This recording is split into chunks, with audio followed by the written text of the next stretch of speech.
They've been pumping oil out of this ground since the 20s. Then in the 80s, it started drying up. By the 90s, it's pretty well played out. This is shale, it goes all the way from here to Midland. So just imagine layer after layer of solid rock slapped on top of one another like slices of bread. And between the slices, well, that's your butter. Just figured that out a few years ago.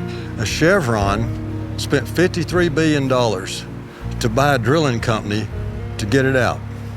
So we can assume the lease is on 400 wells, but we're gonna have to drill horizontal and we're gonna have to frack it.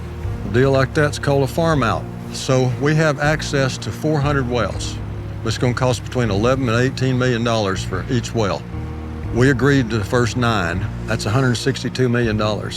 Now, if we hit on the first 4, that means we're obligated to drill 9 more. If we hit on 4 more, then we're committed to 27. You see where I'm going with that? I do. Our deal is that we recoup on strikes to 120%, and then we start revenue sharing. It's a pretty good deal when it's 2% interest, but at 12%, we're bankrupt in a month. It turns out the first 9 are dry holes. Okay, so what do you want from me? Well, each strike has to pay for itself, and then it has to pay for the next one. So we got to get ahead of the bank. You have to make a deal that pays for the whole thing on the first home run. Now, Nate here is going to take you through the numbers. Dale will take you through the science. By tomorrow, you'll be a damn expert. Why new pumps? What's wrong with these? You mean wells?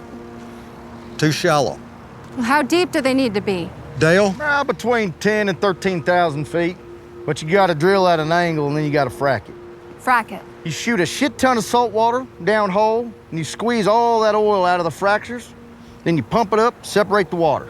Technology, it changed the game out here. Yeah, isn't this the technology that's causing earthquakes in Oklahoma?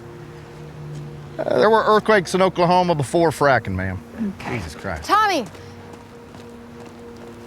Yeah. look.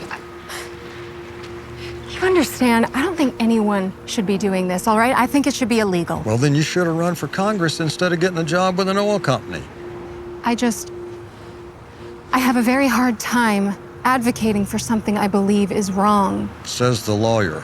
Good and bad don't factor into this, Rebecca. Our great-grandparents built a world that runs on this shit right here. Until it starts running on something else, we gotta feed it, or the world stops.